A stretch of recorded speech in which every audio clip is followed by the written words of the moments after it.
வணக்கம். இன்று வியாழன் வட்டம் 57வது தொடராக மிகவும் சிறப்பு வாய்ந்த ஒரு நிகழ்வாக நடைபெற இருக்கிறது.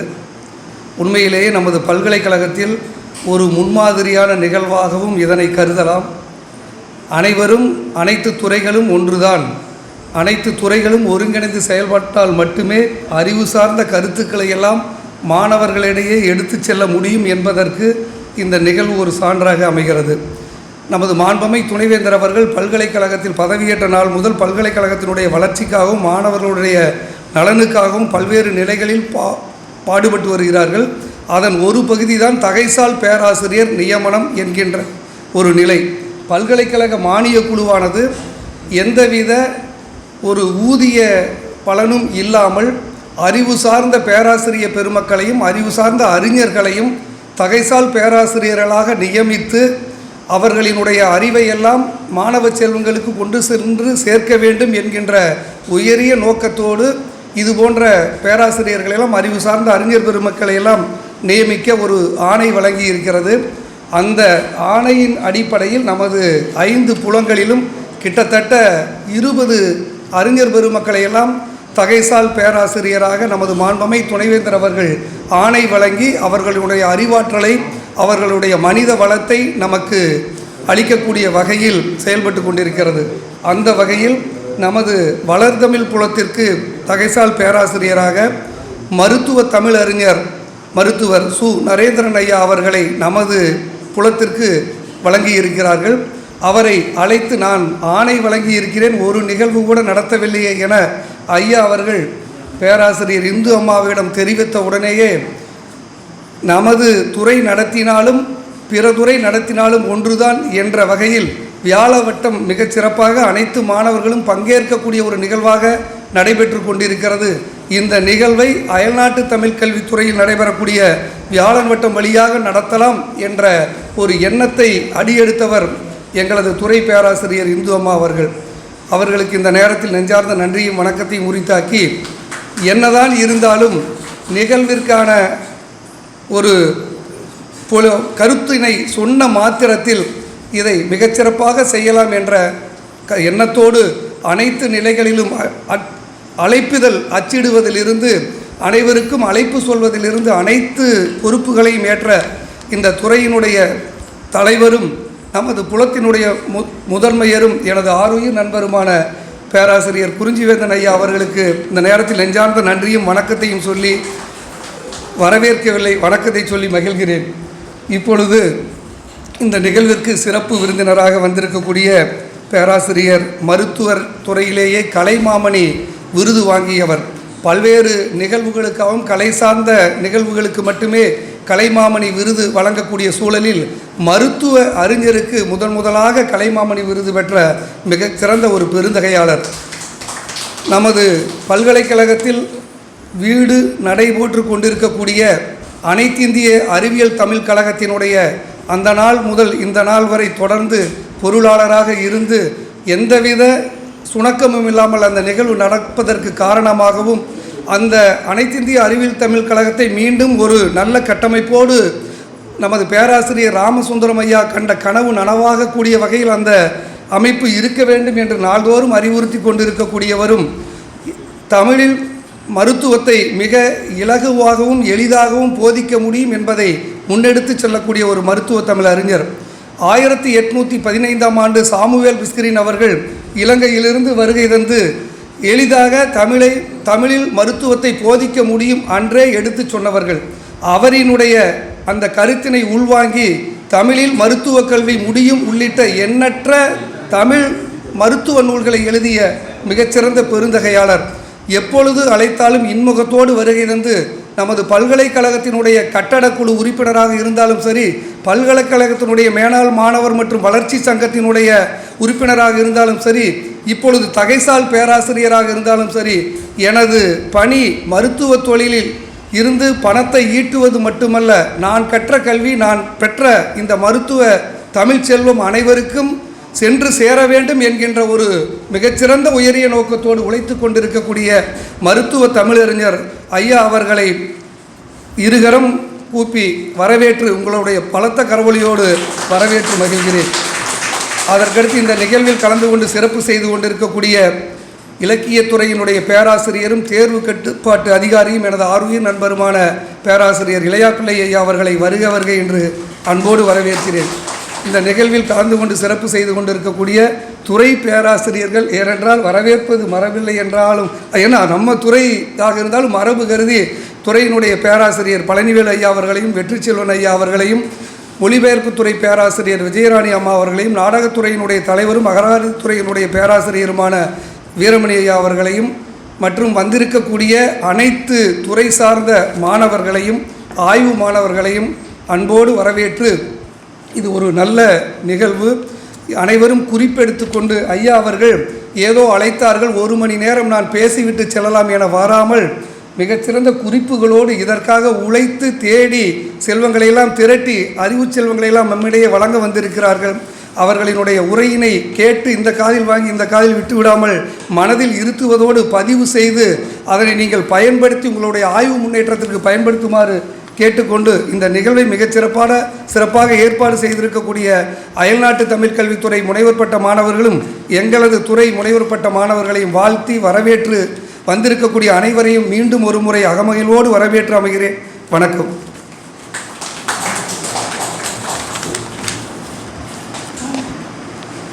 புன்சிரிப்புடன் நல்லதொரு வரவேற்புரையை வழங்கிய ஐயா அவர்களுக்கு நன்றி. தொடர்ந்து இன்றைய சிறப்பு விருந்தினர் ஐயா அவர்களுக்கு பல்கலைக்கழகத்தினுடைய பதிவாளரும் அறிவியல் தமிழ் துறையினுடைய தலைவருமான முனைவர் சி தியாகராஜன் ஐயா அவர்கள் சிறப்பு செய்வார்கள். மேலும் கலைப்புல முதன்மையரும் தேர்வு கட்டுப்பாட்டு அலுவலருமான முனைவர் பி இளையாப்பிள்ளை ஐயா அவர்கள் நினைவு பரிசு வழங்கி சிறப்பிப்பார்கள்.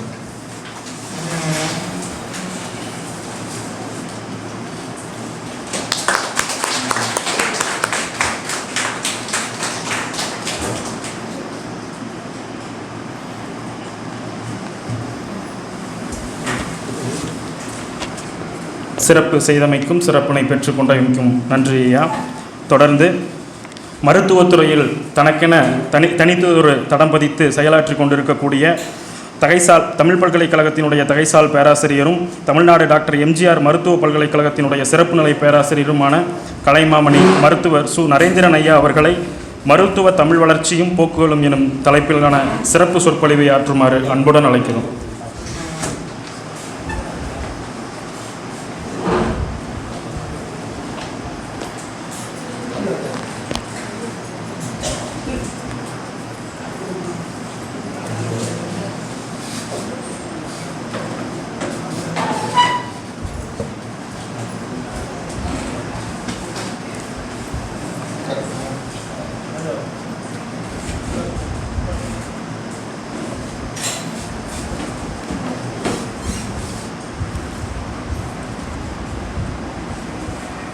இந்தியாவிலேயே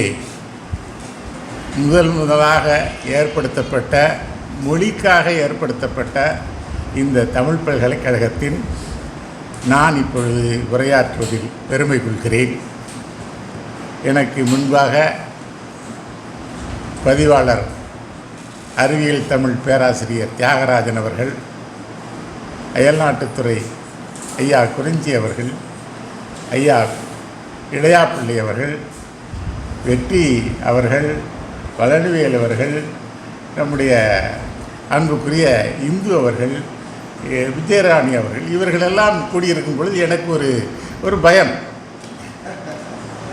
ஏனென்றால் நான் ஒரு தமிழன், ஆனால் முறையாக தமிழ் படிக்காதவன். நான் ஒரு மருத்துவன், இன்னும் சரியாக சொன்னால் நான் ஒரு அருத்துவன். அவனை இந்த அற்புதமான அரங்கில் இருக்க வைத்து இந்த வியாழ வட்டத்தில் என்னை பேச அழைத்தமைக்கு மிக்க நன்றி.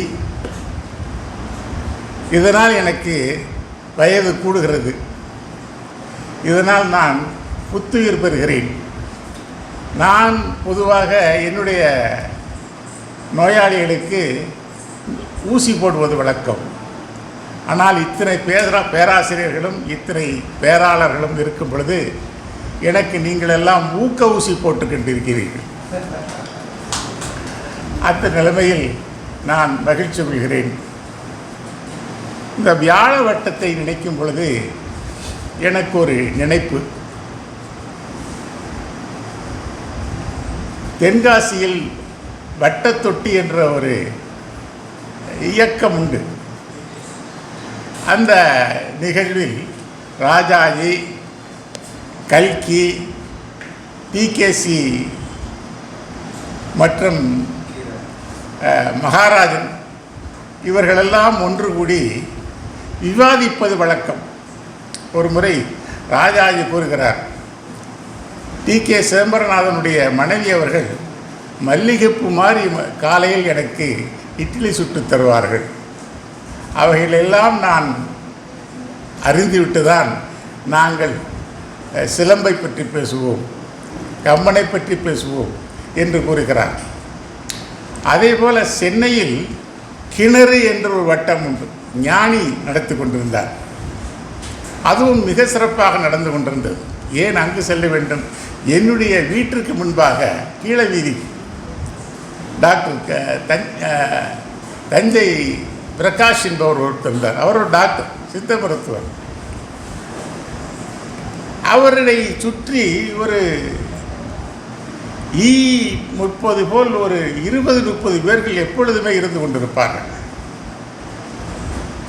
நான் கூட ஏதோ அவர்கள் விளையாட்டாக இருந்து கொண்டு இருப்பார்கள், இல்லை சும்மா இருந்து கொண்டிருக்கிறார்கள் என்றால், ஆனால் அவர்கள் நடத்திய சும்மா இலக்கிய கூட்டம். அதற்கு பேரே சும்மா இலக்கியம்.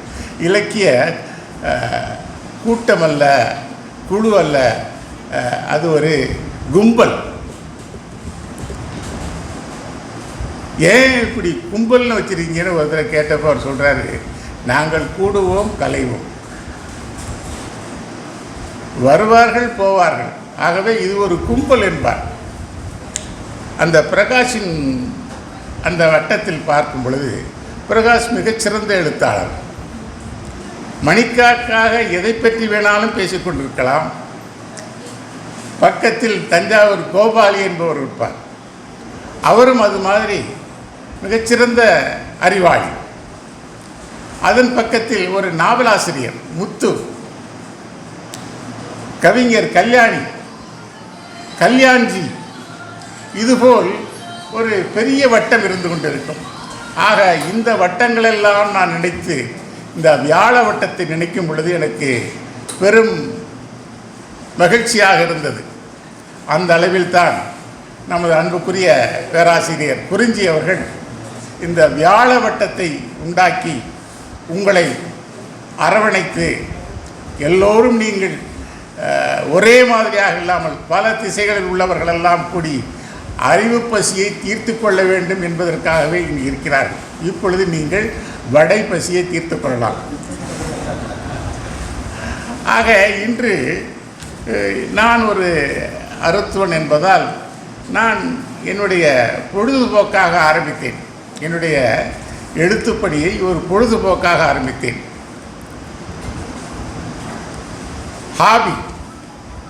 ஆனால் இப்பொழுது அது ஒரு அடிக்ஷன், எனக்கு போதையாகிவிட்டது. அதற்கெல்லாம் தூண்டுகோல் இவர்கள்தான். நான் தூங்கினாலும் அவர்கள் என்னை விடுவதில்லை. அது ஒரு நல்ல பழக்கம். அதாவது போதை என்பது மற்றவர்களுக்கு எந்தவித ஊறு நேராவலும் தனக்கு எந்தவித ஊறு நேராவலும் இருந்தால் அந்த போதை நல்ல போதை. அந்த போதையில் தான் நான் தமிழ் போதை எடுத்துக்கொண்டேன். ஆக அந்த அளவில் இன்றைய காலகட்டத்தில் பேசவிருப்பது மருத்துவ தமிழ் வளர்ச்சியும் போக்கும். வரலாற்றை திருப்பி பார்க்கும் பொழுது சங்க காலத்தில் தொழில் விதிமுறைப்படி எதுவும் நடைபெறவில்லை. இப்படித்தான் இருக்க வேண்டும் என்று அவர்கள் எதையும் குறிப்பிட்டு செய்யவில்லை. செய்ய வேண்டியவை நான் செய்து கொண்டிருப்பேன், அவைகளையும் நான் எழுதி வைக்க மாட்டேன். அது என்னுடைய மகனுக்கோ மகளுக்கோ சென்று சேரும், அல்லது குரு சிஷ்யன் என்ற பரம்பரையாக கொண்டு செல்லப்படும் என்றே அவர்கள் தன்னுடைய அறிவு செல்வத்தை கடத்தினார்கள். ஆகவே இது எதற்காக குறிப்பாக சொல்கிறேன் என்றால், நம்முடைய அறிவு செல்வங்கள் சரியாக ஆவணப்படுத்தவில்லை. அந்த ஆவணங்கள் ஏன் படுத்தவில்லை என்று பார்க்கும் பொழுது நாம் சோம்பேறிகளா என்று பார்க்கும் பொழுது அதற்காக ஏகப்பட்ட காரணங்கள் இருக்கின்றது. அவைகள் எப்படி கண்டுபிடிப்பது என்பதை பற்றி நமது அன்புக்குரிய ஆர்எம்எஸ் அவர்கள் சொல்வார்கள். உரைநடை பேராசிரியர்கள் அந்த உரைநடைகளை பார்க்கும் பொழுது அவர்கள் உரை எழுதுவதும் பார்க்கும்போது நம்மால் பறிக்கப்பட்ட அல்லது மறுக்கப்பட்ட அல்லது மறைக்கப்பட்ட அல்லது காணாமல் போன அந்த உரைகளில் இருந்த சில நூல்களின்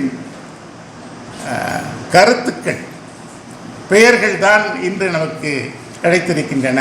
ஆனால் அவைகள் என்ன கூறப்பட்டது என்பது தெரியும். ஏனென்றால் நம்முடைய தஞ்சை கோயில் கட்டப்பட்டது எத்தனை பெரிய விதமான பொறியியல்.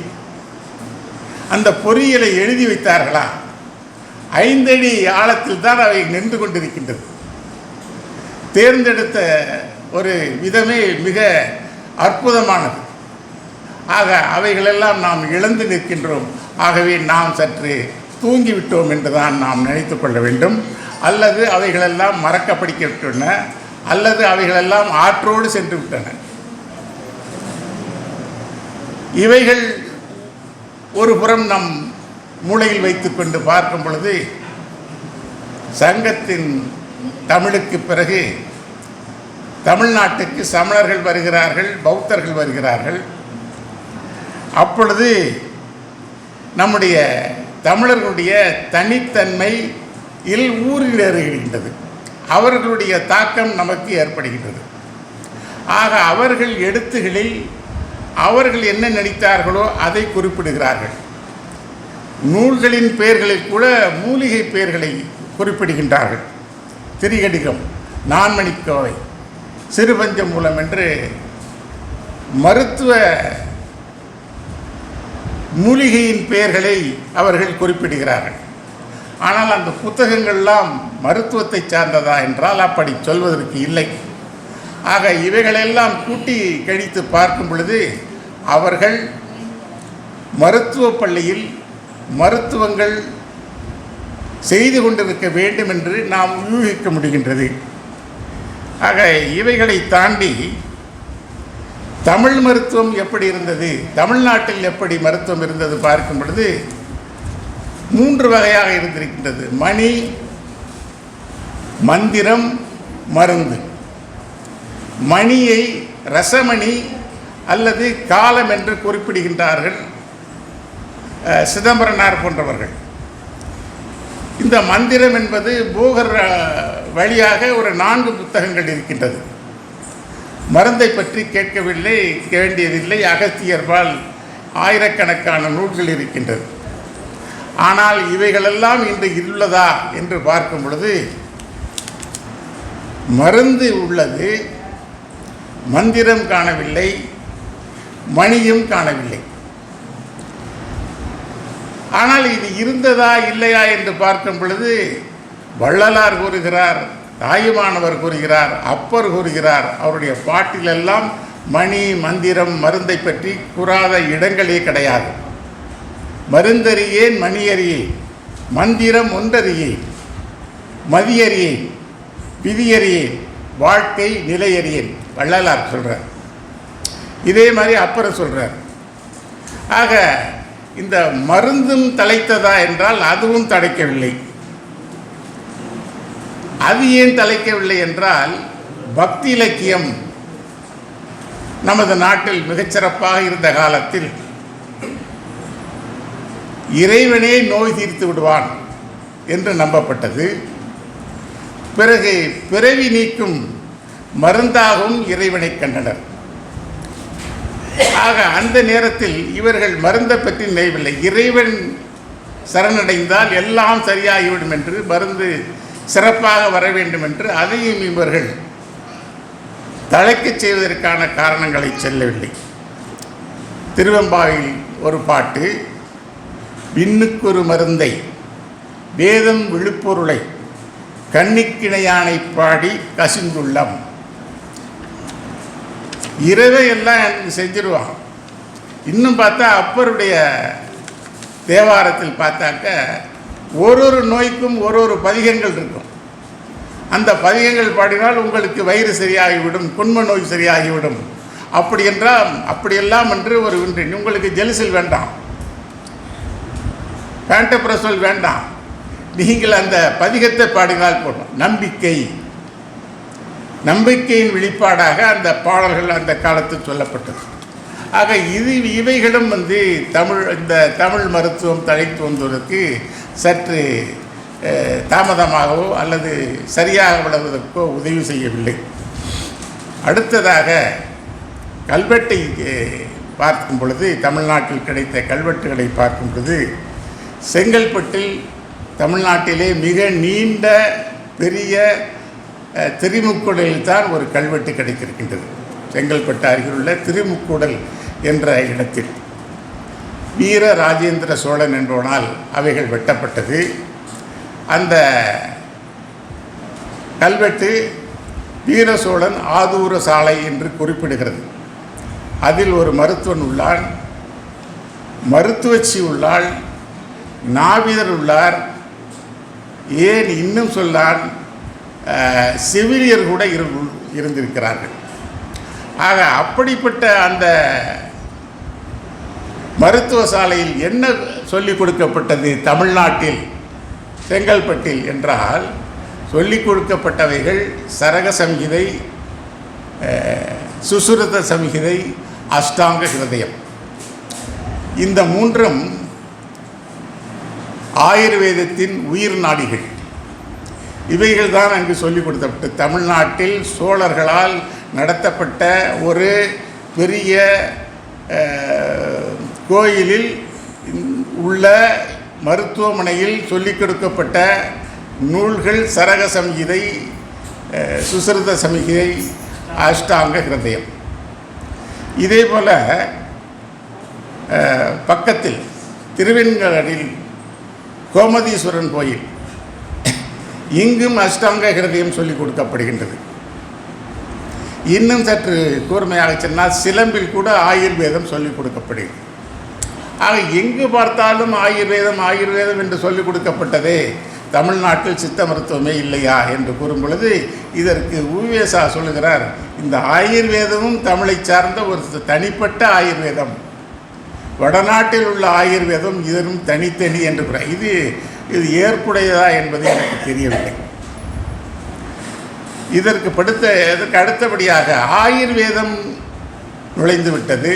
சரி, அறுவை மருத்துவம் வளர்ந்ததா என்பதை பார்க்கும் பொழுது அதுவும் மிகச்சிறப்பாக தமிழ்நாட்டில் வளரவில்லை. என்ன டாக்டர் நெகட்டிவாக சொல்லிட்டு போகிறாங்க. நான் கொஞ்சம் சரித்திரம் சொல்கிறேன். ஏன்னா நம்ம நிறைய இழந்துட்டோம், இன்னமும் இழக்குவதற்கு நாம் தயாராக இல்லை. நாம் நம்மை தயார்படுத்தி கொள்ள வேண்டும் என்பதனாலே தான் வரலாற்றை சொல்கிறேன். அறுவை மருத்துவத்தில் நாம் இழைத்து விட்டோம். எப்படி? இந்து மத கோட்பாட்டின்படி பிணங்களை எரிக்க வேண்டும். அறுவை மருத்துவத்துக்கு அவசியம் உடல் கூறு எப்படின்னா பிணத்தை பரிசோதனை பண்ணுதான்.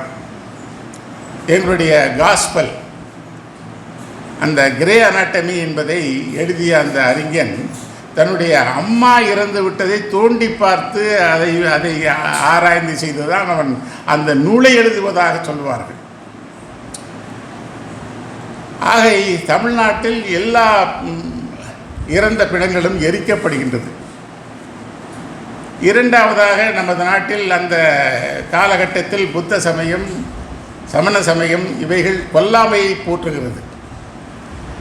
மனுநீதி சொல்லலாமா? மனுநீதி பயமாக இருக்குது. மனுநீதியில் என்னால் பணத்தை சொட்டு விட்டால் நீங்கள் குடித்து விட்டுத்தான் அடுத்த அந்த அறைக்கு செல்ல வேண்டும், தீட்டுப்பட்டுவிடும். ஆகவே இவர்கள் அந்த உயர் ஜாதிக்காரர்கள் பிணத்தை தொடுவது கிடையாது. வேண்டிய கருத்துக்களும் எழுதப்பட வேண்டிய பொருள்களும் அறுவை மருத்துவமும் மறைபொருளாக எழுதி வைக்கப்பட்டது. ஆக நான் எழுதி வச்சின மறைபொருளை உங்களுக்கு தெரியாது. அது உங்களுக்கு அந்த மறைபொருள் என்னன்னு தெரிஞ்சால் தான் நீங்கள் கற்றுக்க முடியும். ஆக மறைபொருளாக எழுதி வைக்கப்பட்டது. ஆக உயர்ஜதிக்காரர்களால் ஒதுக்கப்பட்ட நிலையில் அந்த அறுவை மருத்துவமானது 62 குடிகளில் ஒன்றான நாவிதர்கள் மதம் சென்று செடுகிறது. உயர் ஜாதிக்கார பிணத்தை தொட மாட்டான். அப்போ கீழ் ஜாதிக்கார தொடரும். அது யார் தொடரான்னா 62 இந்த குடிகளில் ஒருவனான நாவிதனுக்கு அது போய் சேருகிறது. அந்த நாவிதன் தான் அறுவை சிகிச்சை செய்கிறான். ஆக பழைய படத்தில் பார்த்திங்கன்னா ஒரு கத்தியை வச்சுக்கிட்டு தான் இருப்பார் நாவிதர்கள். ஆக அந்த நிலையில் அவர்கள் உண்மையாக செய்தார்களா, இதுக்கு ஏதாச்சும் எவிடன்ஸ் இருக்கா, ஆதாரம் உண்டான்பா? கொங்கு நாட்டு சதகத்தில் ஒரு காதபுரத்து அழகி லக்ஷ்மி என்ற ஒரு நாவிதிச்சு என்ன பண்ணுறா, அந்த அம்மாவுக்கு டிரான்ஸ்வர்ஸ் லைன் குழந்தை வந்து குறுக்கு மறுக்கா உட்காந்துக்குது, வரமாட்டேங்குது. அரசன் சொல்கிறான், எப்படியாச்சும் என் பொண்ணுக்கு வந்து காப்பாற்றி கொடு. அந்த லக்ஷ்மி என்ற நாவிதிச்சு வருகிறாள், வயிற்றை பீறுகிறாள். அதான் கொங்கு நாட்டில் சொல்லுது, வயிற்றை பீறுகிறாள், குழந்தையை காப்பாற்றுகிறாள், ஏதோ ஒரு மருந்தை எடுத்து தடவுகிறாள், சென்று விடுகிறாள். ஆக சூச்சர் கிடையாதுங்க, மருந்தினால் அந்த அந்த காலகட்டத்தில் சிசேரியன் பண்ணி மூடப்படுகின்றது. எவ்வளவு பெரிய மேஜிக்! ஆக நாவிதர்கள் அற்புதமான அறுவை சிகிச்சையை மேற்கொண்டார்கள்.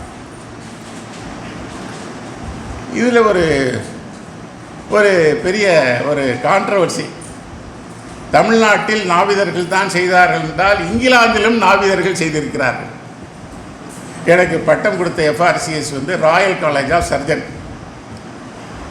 அது 1780 barbers surgeon and royal college of surgeon. ஆக அங்கேயும் பார்பர்கள் தான் செஞ்சுருக்கிறான். அப்புறமா கொஞ்சமாக இந்த டாக்டர் முழிச்சுக்கிட்டு பார்பரை வெட்டி விட்டுட்டான். அவனுக்கு கத்தியை கொடுத்து, நீ தலையை வெட்டு, கையை காலை வெட்டாத, நாங்கள் பார்த்துக்குறோம். ஆக ஒரு ஆய்வுக்குரிய ஒரு நிகழ்வு. தமிழ்நாட்டில் தான் நாவிதர்கள் செய்தார்கள் என்பதை மறந்து இத்தாலியிலும் பிரான்சிலும் இங்கிலாந்திலும் நாவிதர்கள் தான் செய்திருக்கிறார்கள். ஒரு சிறந்த எடுத்துக்காட்டு ராயல் காலேஜ் ஆஃப் சர்ஜனுடைய சரித்திரத்தை பார்க்கும் பொழுது அங்கு அந்த கழகம் பார்பர்ஸ் அசோசியேஷன், அப்புறம் பார்பர்ஸ் சர்ஜன்ஸ் அசோசியேஷன், இப்போ தான் ராயல் காலேஜ் ஆஃப் சர்ஜன். அவங்க இன்றைக்கி வந்து டாக்டர்னு போட்டுக்க முடியாது. FRCS is not a doctor, is a diploma fellow. இன்னும் வந்து எஃப்ஆர்சிஎஸ் டாக்டர் முன்னாடி போட முடியாது, போடக்கூடாது நியாயப்படி. Is a diplomatic fellow, diploma. இதுக்கு அடுத்தபடி திருமுக்குடல் நம்ம கையில் கல்வெட்டில் பாருது, அவன் பண்ண ஆப்ரேஷன் என்ன அப்படி வந்து சல்லியை கிரியை பண்ணுவான் அப்படிங்கிறான். அந்த பண்ணவனை போய் சல்லியை கிரின்னா என்ன? சல்லிகை, கல், மண், ஆணி, இதை தாங்க எடுத்திருக்கான் தமிழன். இதுதான் ஆப்ரேஷன் பண்ணியிருக்கான். இதுக்கு ஒரு நாவிதன் இருந்திருக்கான், ஒரு சர்ஜன் இருந்திருக்கான். ஆக இது சரி, ஏதாச்சும் புஸ்தகம் இருக்கா அப்படின்னு தேடி பார்த்தா அகத்திய நயன விதி 500ன்னு ஒரு புஸ்தகம் இருக்கும். அதில் ஒரு 21 ஆயுதங்கள் சொல்லப்படுகின்றன. என்ன சொல்லப்படுகின்னு பார்த்தா, காது உரும்பி சின்ன சின்ன கருவிகள் தான் சொல்லப்படுது. வயிற்று அறுத்து ஒரு லேப்ராட்டரி, வயிற்று திறத்து பண்ணக்கூடிய பெரிய பெரிய ஆயுதங்கள் எதுவும் சொல்லப்படவில்லை. ஆனால் இதற்கு மாறாக சுஸ்ருத சபீதாவில் 118 கருவிகள் சொல்லப்படுகின்றன, வயிற்று அறுத்து பண்ணக்கூடியவைகள். அது நம்மிடம் இல்லாமல் போய்விட்டது. இது ஆராய்ந்த ஜான் முர்டாக் 1867லேருந்து 1910 வரைக்கும் நூலடைவுகள் என்னென்ன நூல் வந்திருக்குன்னு ஒரு நூலடைவு கொண்டாடுறார். ஆயிரக்கணக்கான நூல்களை திரட்டும் பொழுது ஒரு 44 நூல்கள் வந்து மருத்துவ நூல்கள் கிடைக்கின்றது. அவற்றில் சில சித்த மருத்துவம், சில ஆயுர்வேதம், சில அறுவை மருத்துவம். அதுக்கு அவர் சொல்கிறாரு, இதை பார்க்கும் பொழுது ஹிப்பாக்ரட்டிஸ், கிரீஸில் பண்ணிய வைத்தியம் போல் உள்ளது. இந்த நூல்களை படிக்கும் பொழுது ஹிப்பாக்ரட்டிஸ் கிரீஸில் பண்ணும் அப்போ பழைய கால மருத்துவம்.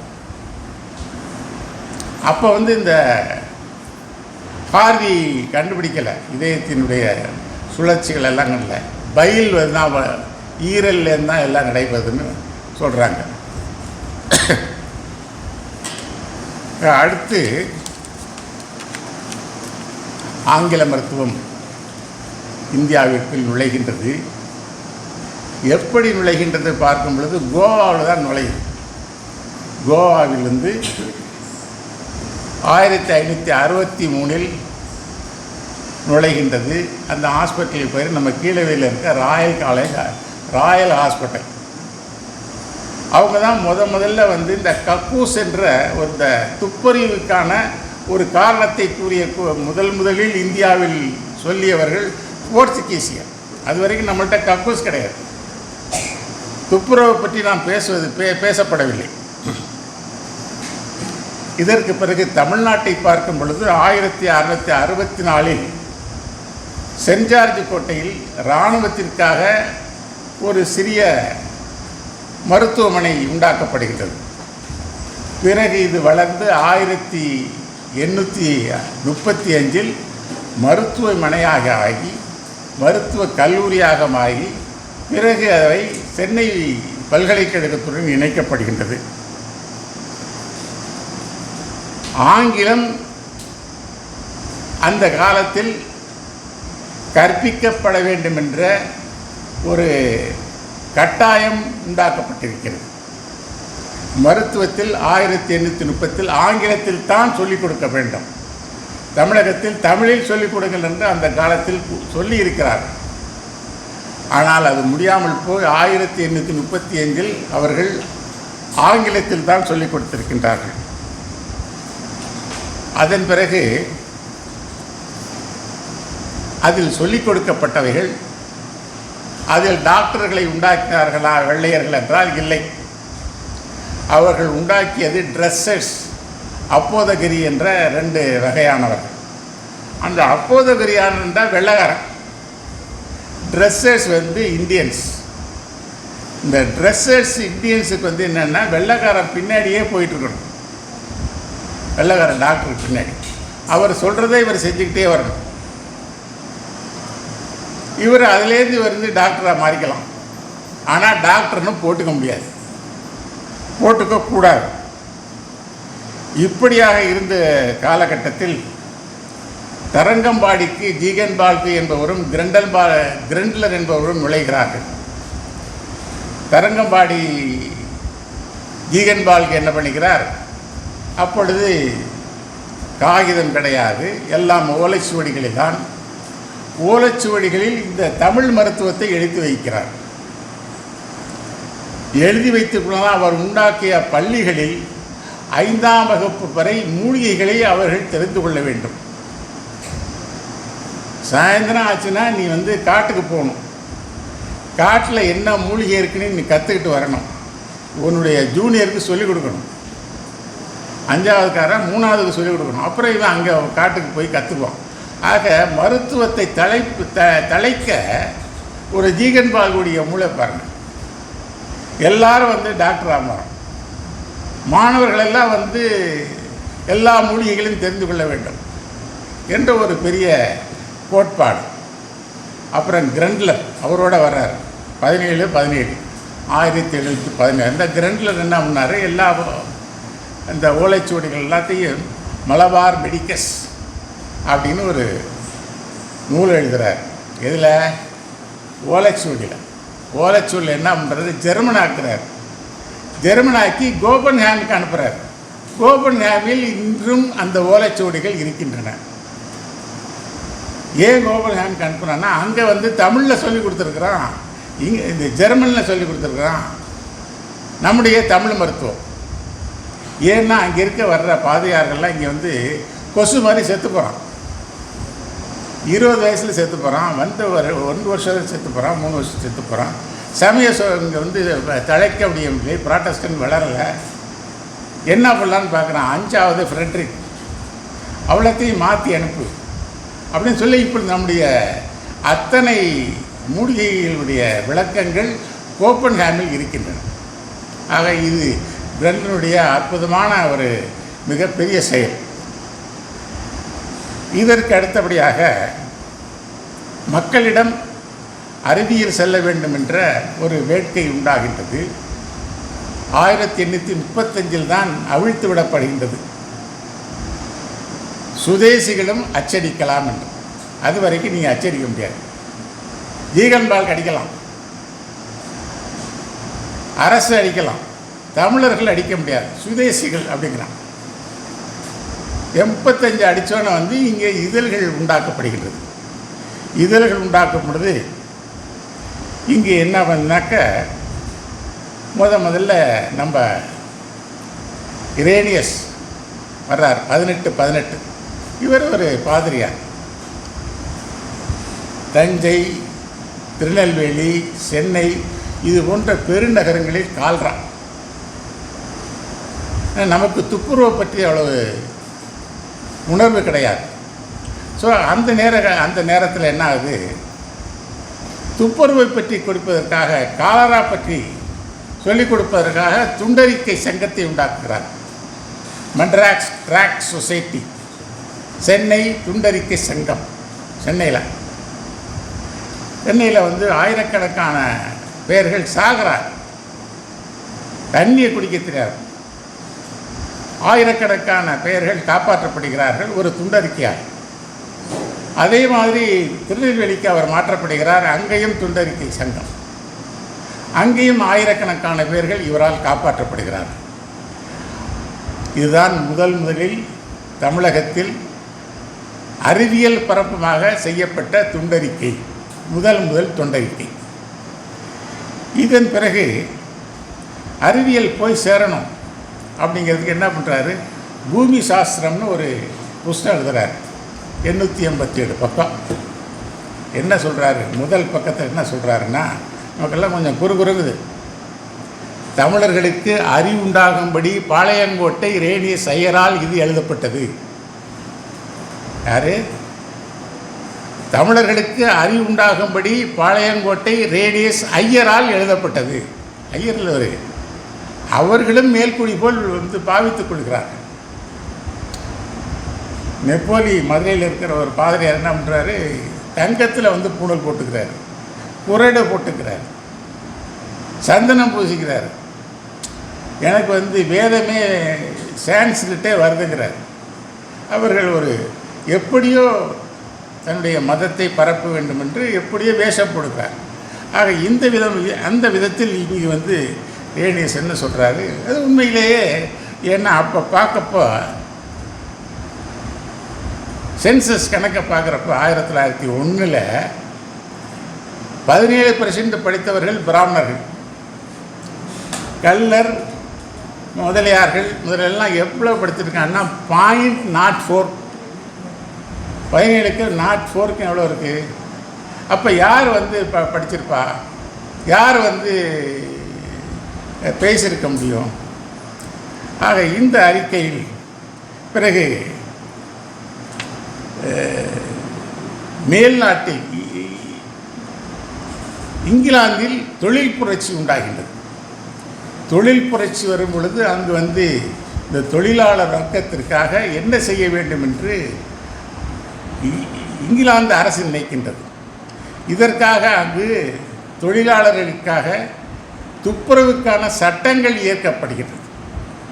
அப்பொழுது இந்தியாவிலும் தமிழ்நாட்டிலும் குறிப்பாக சுகாதார விளக்கம் என்பது குறித்து 20 நூல்கள் எழுதப்படுகின்றது. இங்கே நீ தண்ணியை காய்ச்சி குடி, சட்டையை போட்டுக்கோ, கிணத்துல இருக்கிற இதை வந்து அங்கேயே துவைச்சி அங்கேயே குளிக்காத, வெளியில் வீட்டுக்குள்ளே போய் குளி அப்படின்னு சொல்லி, இதுதான் வந்து விஞ்ஞானம் அந்த காலத்தில்.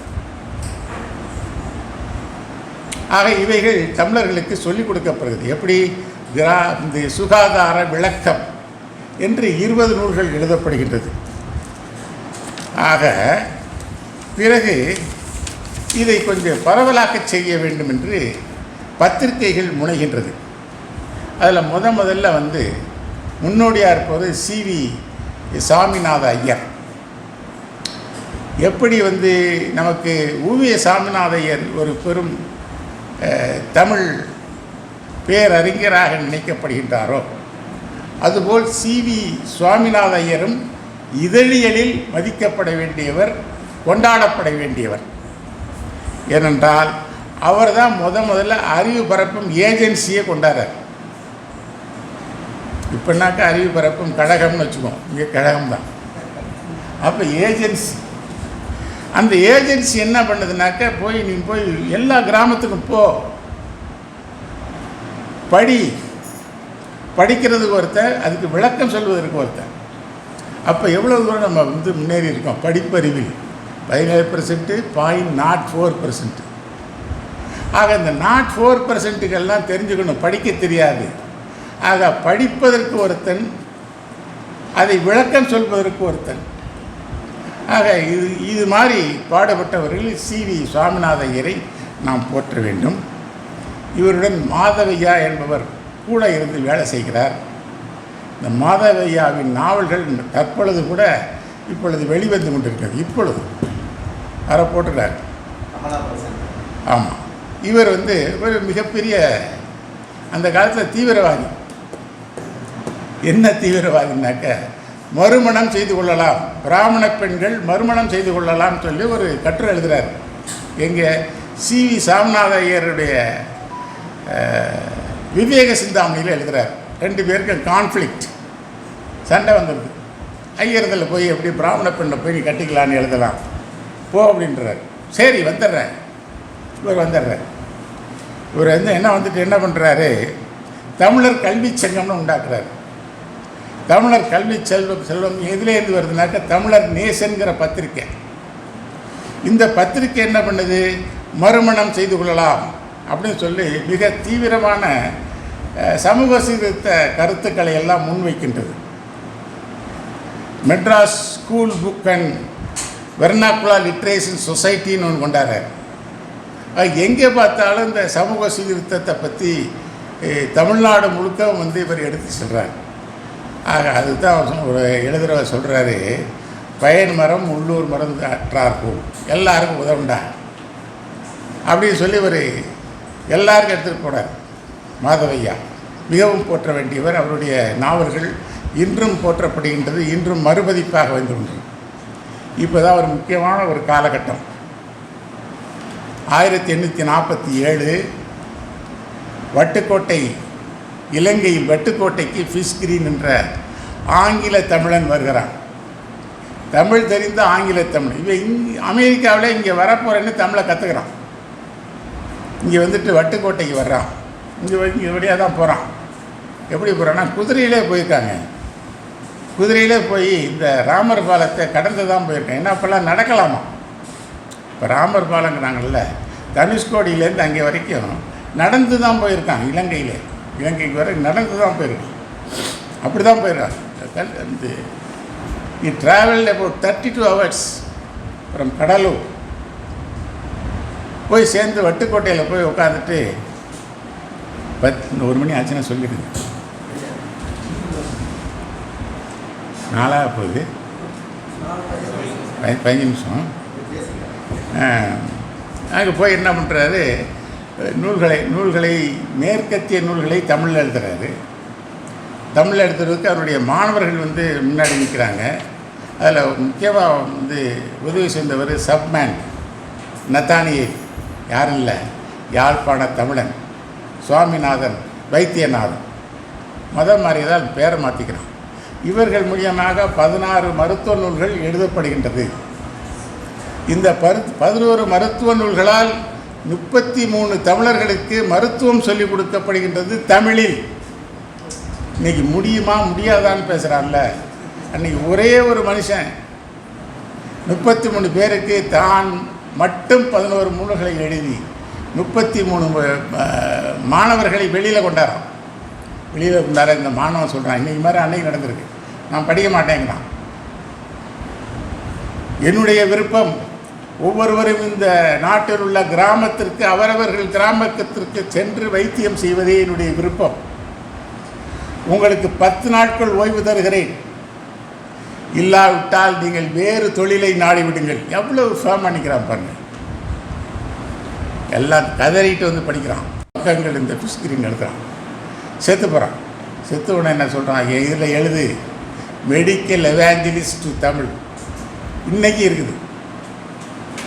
அமெரிக்காவில் உடைய எழுத்தில் நம்ம ராதா செல்லப்ப பார்த்துட்டு வந்து சொன்னாங்க, மெடிக்கல் எவாஞ்சலிஸ்ட் டு தமிழ் அப்படின்னு எழுதப்பட்ட மிகச்சிறந்த அறிஞர். அதுக்கப்புறம் ஒருத்தர் எழுதுகிறான். யார் அவன் பேர் வந்து மா ஜெகநாத நாயுடு. நமக்கு அப்பப்போ வந்து நாயக்கர்களும் நாயுடுகளும் தேவைப்படுகிறார்கள். முதல்ல ஒரு அமெரிக்கன், இப்பொழுது ஒரு நாயுடு. இவன் 5 நூல்கள் எடுத்துறான். அதுக்கு பேர் அவன் வந்து எழுதினது அங்காதிவாதம், சுகர்ணவாதம், உற்பாலனம். இது என்ன தமிழ்? வேறோட இல்லை. Anatomy, physiology and hygiene. இது அந்த காலத்தில் வந்து இந்த அற்புதமான ஒரு தமிழில் கொண்டாந்துருக்கான். ஏன்னா அப்போ தமிழ் கிடையாது. ஆனால் கலைச்சொல் எப்படி ஆக்க வேண்டும் என்று அந்த கிரீன் சொல்கிறான். தமிழில் உண்டா என்ற பின் நீ இது சான்ஸ்கிரிட் எடுத்துக்க. சான்ஸ்கிரிட் தமிழும் சான்ஸ்கிரிட்டும் இல்லாதப்போ ஆங்கிலத்துக்கு போ. இதுதான் அவனுடைய கலைச்சொல் கோட்பாடு. இவனுடைய கோட்பாடு தான் ஆதி காலத்தில் வந்து முதல்ல வந்து கலைச்சொல்லாக்குனர் அப்படின்னு எவனை சொல்கிறோம்னாக்க ரேடியஸ் ஒரு 66 சொற்களை உண்டாக்குறான். அப்புறம் வந்து கிரீன் வந்து 2 அகராதியை உண்டாக்குறான். மெட்டீரியா மெடிக்கா, ஃபார்மகோபியாபா இந்தியா, இது மாதிரி உண்டாகும். அது மாதிரி இந்த மா ஜெகநாதனுடைய பேரை பார்த்தா சாரீர வினாவிடை, சரீர வினாவிடை. நான் புஸ்தகம் எழுதுவேன், சாரீர வினாவிடைன்னு எழுதுவேன். என்னை மொழி திருத்தவர் என்ன பண்ணுறது, டாக்டர் வந்து இப்போ யூஸ்லெஸ் ஃப்ளோ அந்த காலை அடிப்பார். சரீர வினாவிடை தான் கரெக்டுன்னு. இல்லை, உண்மையிலே எழுதுனது அவன் சாரீர வினாவிடை. சாரீர வினாவிடை, வைஜ ஜகல்பம், வைத்திய சாகரம், இதுதான் எழுதுனான். இப்படி தான் அவனுடைய எழுத்துக்கள்லாம் போயிட்டே இருக்குது. அற்புதமான தமிழ் வார்த்தைகள் இல்லை பொழுதும், ஆனால் அவைகள் உரைநடையில் அவைகள் பயன்படுத்தப்படவில்லை. அங்கு பயன்படுத்திய சொற்கள் அனைத்தும் வடமொழி சொற்கள். ஏன்னா அப்போ வந்து பயன்படுத்தப்பட்ட அவைகள் ஆங்கிலம், சான்ஸ்கிரிட் ஆங்கிலம், இதுதான் வந்து பயன்படுத்தியிருக்கான். வில்லியம்ஸ் அப்படின்னு லண்டனில் வெளியிட்ட அந்த அகராதிகள் தான் பயன்படுத்தப்பட்டிருக்கின்றது. இந்த ஃபீஸ் கிரீன் நாள்லேயும் இந்த மா ஜெகநாதன் நாயுடு நாள். இந்த மா ஜெகநாதன் நாயுடுங்கிறவர் ஒரு ட்ரெஸ்ஸர். அவருடைய வாழ்க்கை வரலாறு போது திருவாந்திரபுரத்துக்கு போய் தமிழில் சொல்லி கொடுத்துருக்காரு. மைசூரில் போய் கன்னடத்தில் சொல்லி கொடுத்துருக்கிறார். மிகச்சிறந்த மனிதர். இதுக்கு பிறகு உருவிங் என்ற ஒரு துறை எழுதுகின்றார். பிறகு கிறிஸ்தவ குல ஆசிரமம் என்று செங்கல்பட்டு பக்கத்தில் ஒன்று உள்ளது. அதில் சுகாதார விளக்கம். இன்றைக்கி வந்து இந்த டாக்டர் இல்லாத ஊரில் வார்னர் அப்படின்னு ஒரு புஸ்தகம் வந்திருக்கு. அது மாதிரி அந்த காலத்திலே வந்து கிராமத்தில் உள்ளவங்க எப்படி இருக்கணும், அவசியமான மருந்துகளை என்னென்ன வச்சுக்கணுங்கிறது அப்போவே அவர் லிஸ்ட் போட்டு கொடுக்குறாரு. அவர் பேர் ஏசுதாஸ். இன்னொருத்தர் போர்ட்டர். சின்னண்ண பெரியண்ணன்னு ரொம்ப அந்யோன்யமாக 2 பேரும் கூப்பிட்டுக்கிறாங்க. கதராடை தான் உடுத்திக்கிறாரு, பேண்ட்டு போடல. ஆனால் அவர் ஒரு எஃப்ஆர்சிஎஸ். இதற்கு பிறகு அடுத்தபடியாக இந்த மருத்துவம் எப்படி வளர்ந்தது என்று பார்க்கும் பொழுது தமிழ் வெளியீட்டுக் கழகம், இதுதான் இன்றைக்கி வந்த தமிழ் பாடம் நிறுவனம். 667 நூல்களை வெளியிட்ட நிறுவனம் 12 மருத்துவ நூல்களை வெளியிட்டிருக்கின்றது. 1975 தேவையில்லாததால் அவைகள் நிறுத்தப்பட்டது. இதன் பிறகு அண்ணாமலை பல்கலைக்கழகம் ஒரு 4 நூல்களை மட்டும் வெளியிட்டு சி சுப்பிரமணியம் இருந்தப்போ எல்லாமே தமிழில் வரணும் அப்படின்னு சொல்லி வாதாடுறார். அப்போ வேதியியல் சம்பந்தமாகவும் பொருளியல் சம்பந்தமாகவும் ஒரு 4 நூல்கள் பிறகு நின்று விட்டது, தேவையில்லை, நிறுத்திவிட்டார்கள். பிறகு 1982 தமிழ் பல்கலைக்கழகம் 14 பொறியியல் நூல்களையும் 14 மருத்துவ நூல்களையும் எழுதி வாங்கி அதில் 10 நூல்கள் மட்டும்தான் வெளிவந்துள்ளது. பிறகு இவைகள் யார் யார் முன்னெடுத்து சென்றார்கள் என்று பார்க்கும் பொழுது சோவியத் யூனியன், உடைபடாத சோவியத் யூனியன், அதன் வழியாக 26 நூல்கள் வெளிவந்துள்ளது. அதில் அதிகமாக பங்களித்தவர் டாக்டர் ஆ. கதிரேசன் என்பவர். இவைகள் வெளிவந்த நிறுவனங்கள் மிர் மற்றும் முன்னேற்ற பதிப்பகங்கள். இதற்கு அடுத்தபடியாக இலங்கையில் யாராவது செய்திருக்கிறார்களா என்று பார்க்கும் பொழுது சின்னத்தம்பி என்ற ஒரு FRCS படித்த ஒரு பெருமகன் 5 நூல்களை வெளிக்கொண்டு வந்திருக்கிறார். எப்படி கொண்டாந்தாருன்னு அவருடைய வாழ்க்கை வரலாறை பார்க்குறப்ப அவர் ஓய்வு பெறார். ஓய்வு பெற்றோன்னா அதுக்கு ஒரு ஒரு குறிப்பிட்ட தொகை கிடைக்கிது. அவ்வளோத்தையும் போட்டுட்டு புஸ்தகமாக கொண்டாரு. நலம் பேணும் வைத்தியம், அயனந்தை நோய்கள், இது மாதிரி ஒரு 5 புஸ்தகம். இதில் என்ன ஒரு அற்புதம்னாக்க அந்த நூல்களில் எந்த சொற்களிலும் இறந்த எழுத்துக்கள் கிடையாது. ஜாம் என்றால் சாம் என்று எழுதுகிறார், ஜப்பான் என்றால் யப்பான் என்று எழுதுகின்றார், கிட்னி ட்ரே என்றால் குண்டிக்காய் தட்டம் என்று எழுதுகிறார். கவலையே பல்லவர். அது தமிழில் மட்டும் இருக்க வேண்டும்.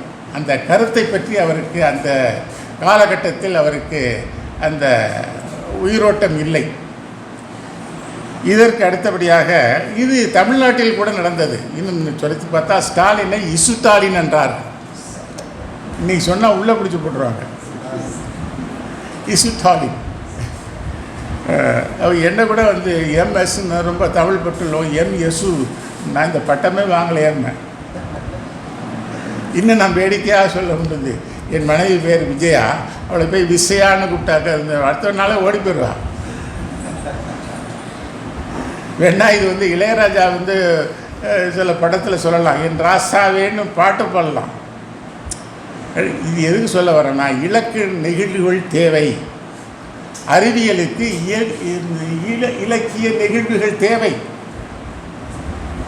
லேசர் இலேசர் என்று எழுதினால் மாறிவிடும்.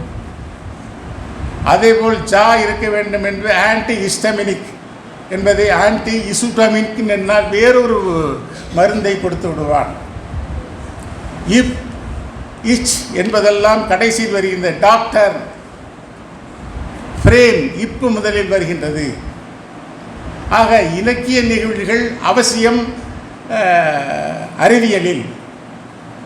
ஆனால் அதற்காக நமது பேராசிரியர் தியாகராஜன், நமது குறிஞ்சி அவர்கள் போன்றவர்கள் ஒரு நல்ல ஒரு ஒரு அகராதியை போட வேண்டும். எப்போ யூஸ் பண்ணணும், அதை எப்போ விடணும்னு சொல்லணும். ஏன்னா இதுக்குன்னு காத்துக்கிட்டு இருப்பான் ஒருத்தன், தமிழை கெடுப்பதற்காகவே. அது எல்லா இடத்துலையும் இப்போ போட்டு விட்டுருவான். ஆக எப்பொழுது போட வேண்டும் என்று சில வரைமுறைகளை நமது மதிப்புக்குரிய டாக்டர் பொற்கோ அவர்கள் சொல்லியிருக்கிறார்கள். இப்படித்தான் இருக்க வேண்டும் என்று நாமக்கல் கவிஞர் ஒரு பாட்டு பாடியிருக்காரு. நல்ல இலக்கணம் உண்டு தேவைன்னு.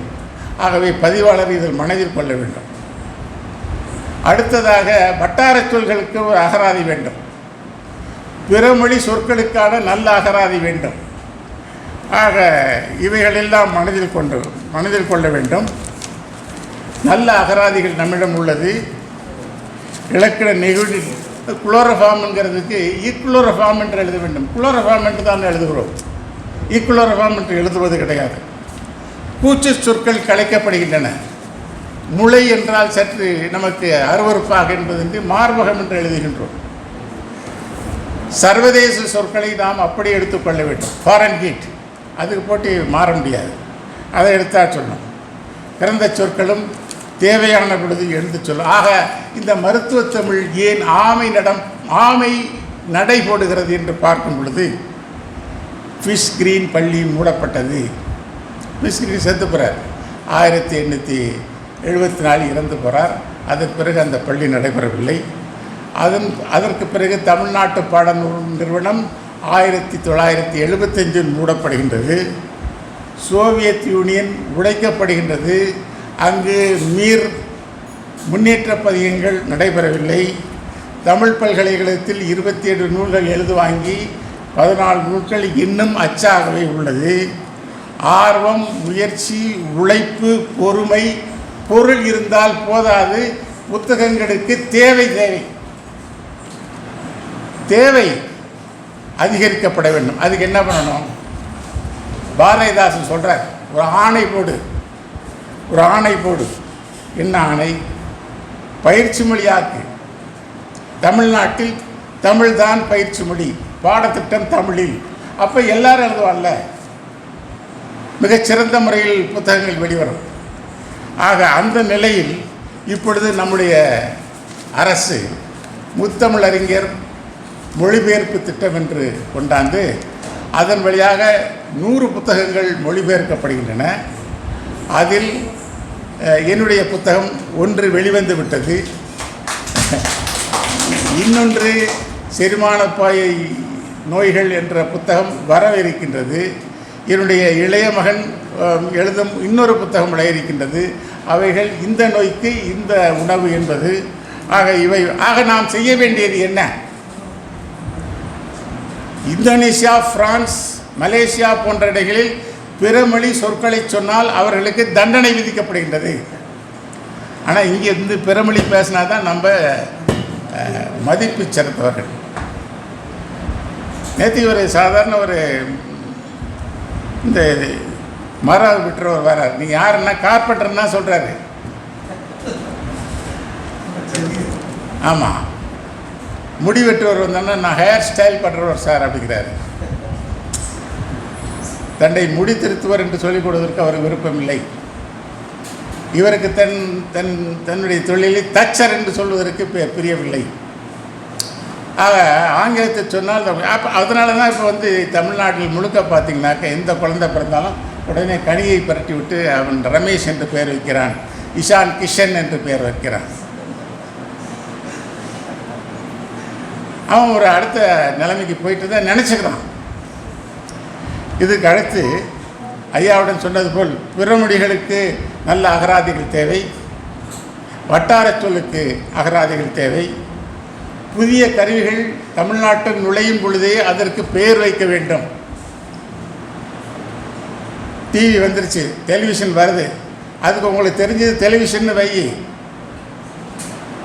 இல்லை தொலைக்காட்சியின் வை, இல்லை தொலைக்காட்சி என்றால் வை.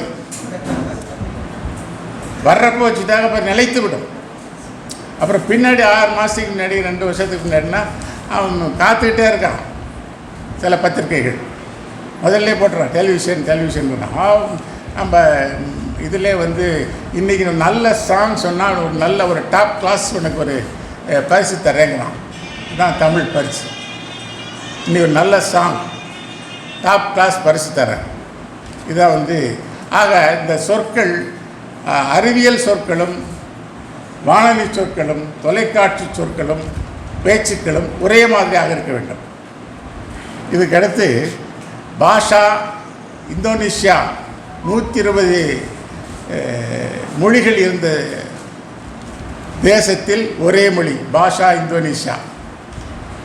மலேசியாவிற்கு ஸ்கிரிப்டே கிடையாது, ஆங்கில எழுத்துக்கள் தான். அவன் என்ன பண்ணுறான், மலேசியா பாஷா புஸ்தகா அப்படின்னு சொல்லிட்டு ஒரு நிறுவனத்தை உண்டாக்கி மொழிபெயர்த்துக்கிட்டே இருக்கிறான். அவருடைய நூல்களை மொழிபெயர்த்துக்கிட்டே இருக்கிறார்கள். ஆங்கிலத்தில் படிப்பதில்லை, அவர்கள் மொழியில் படிக்கிறார்கள்.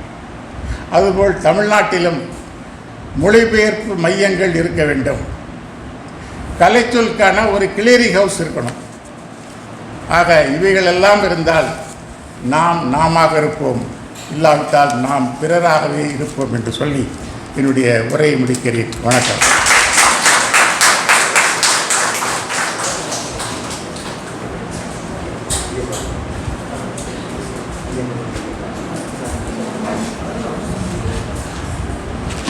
ஐயா அவர்களுடைய உரை குறித்தான ஏதேனும் ஐயங்கள் இருந்தால் ஐயாவிடம் கேட்டறிந்து கொள்ளலாம்.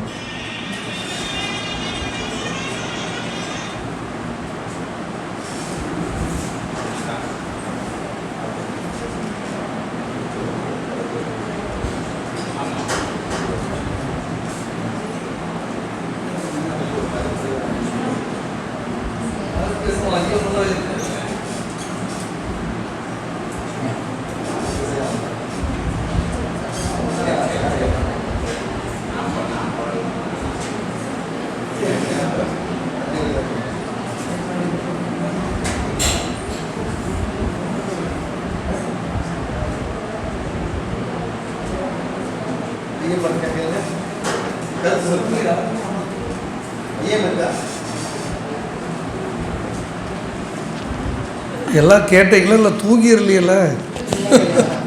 ஏன்னா மிகச்சிறந்த மருத்துவ தமிழானது எப்படி ஆரம்பத்தில் தொடங்கி தற்காலம் வரை எப்படி இருந்தன என்பதை ஐயா அவர்கள் மிகச்சிறப்பாக எடுத்து வழங்கினார்கள்.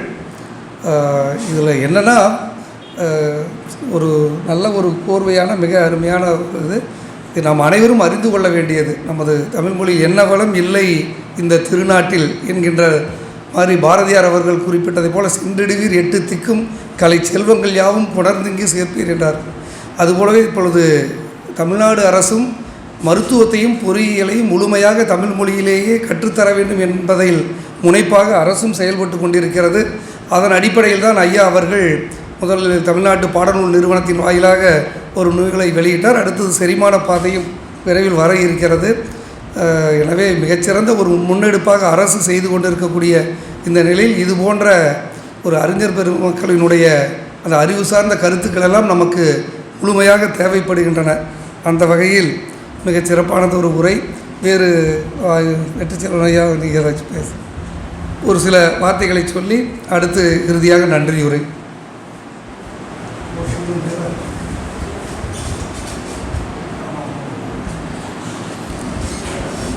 வணக்கம்.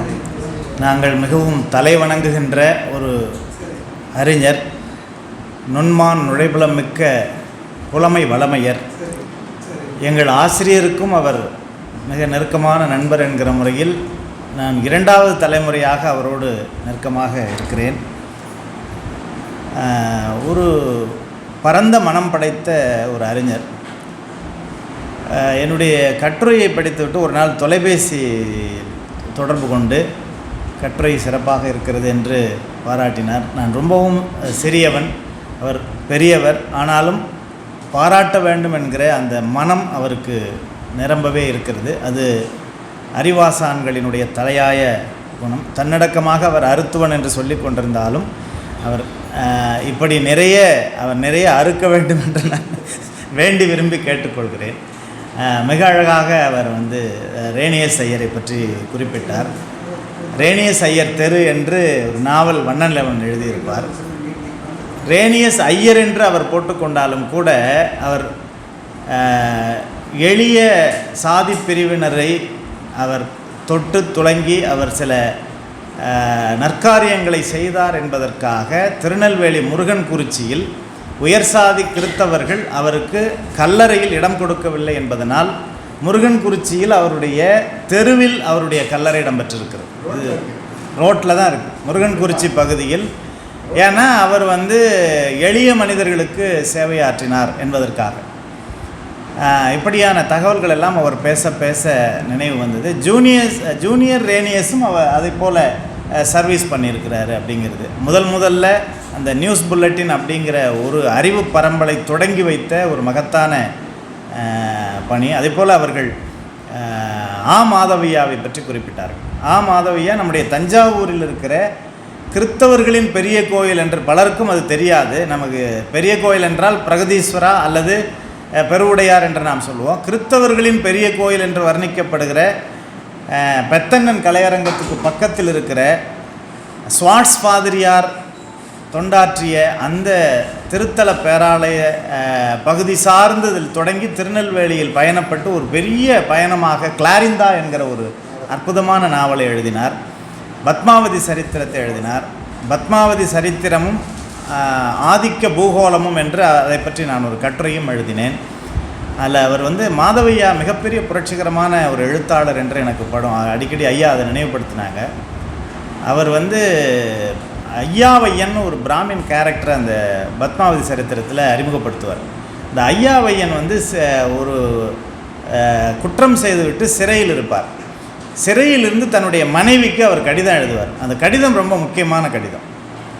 என்ன எழுதுவார்னா, இப்போது இங்கு தலையில் தடவுவதற்கு எண்ணெய் முதலியன வழங்கப்படவில்லை. இப்போது நீ என்னை பார்த்தால் என்ன வர்ணம் என்று தெரியாது. ரொம்ப முக்கியமான கவலை அவருக்கு.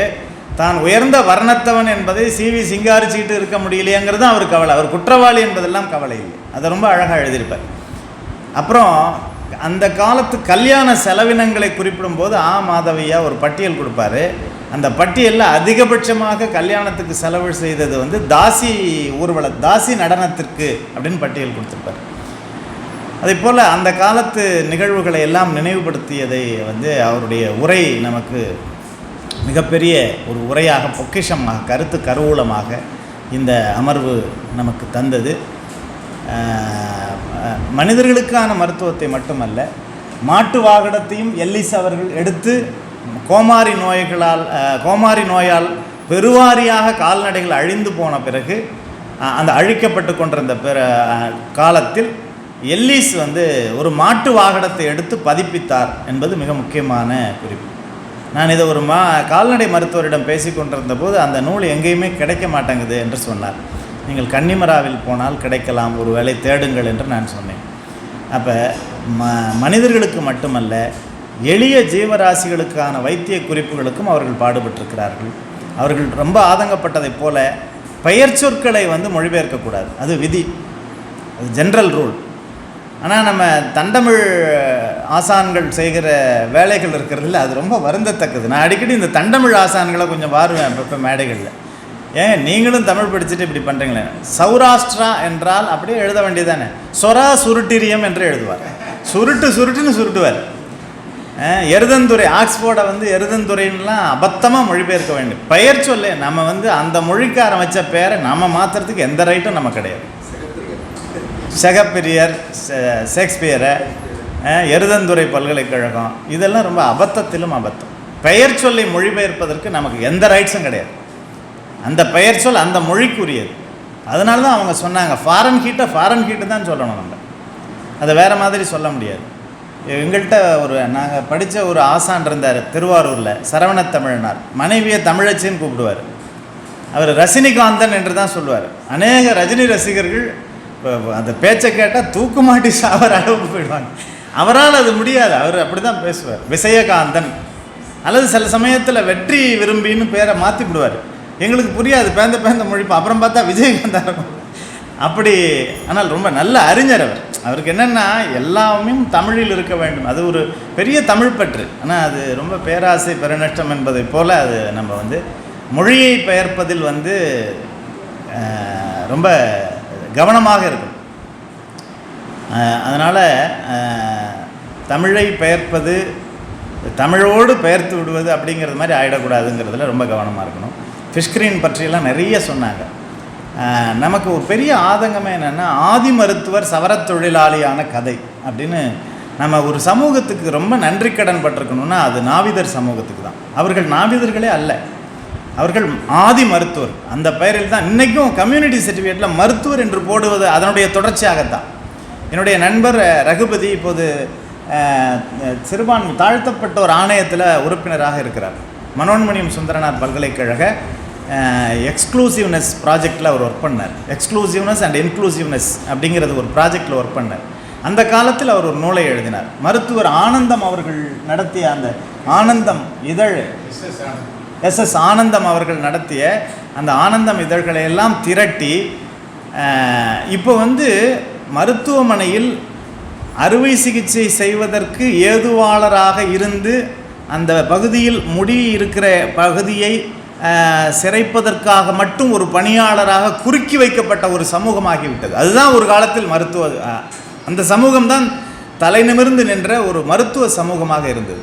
ஒரு சமூகத்தில் எப்படி வந்து வர்ண பேதங்கள் இருக்கிற போது ஒரு சமூகமே குறுக்கி பார்க்கப்படுகிறது, இழிவுபடுத்தப்படுகிறது. இப்போ நான் வேளாங்கண்ணிக்கு போகும்போது அங்கே வந்து எங்கள் பாட்டி, இப்போ பக்கத்து வீட்டு பாட்டி, டேய் உனக்கு தொப்புள் கொடி அறுத்த கத்தி இன்னமும் நான் முடிஞ்சு வச்சுருக்கேன்டா பேராண்டி அப்படின்னு சொல்லும். ரொம்ப அன்பாக வாஞ்சியாக என்னை கன்னத்தை பிடிச்சி கிள்ளும். அப்போ மருத்துவர்கள், ஆதி மருத்துவர்களுக்கும் நமக்குமான உறவு என்பது அவர்கள் நம்மிலிருந்து வேறல்ல, நம்மை விட உயர்ந்தவர்களாக கருதிய ஒரு சமூகமாக இருந்து இன்றைக்கு கீழ்நிலைப்படுத்தப்பட்டிருக்கிறது. இதுதான் வர்ணாசிரமத்தினுடைய அல்லது சனாதனத்தினுடைய பார்வையாகவும் இருக்கிறது. நாம் விஷயத்துக்கு வருவோம்.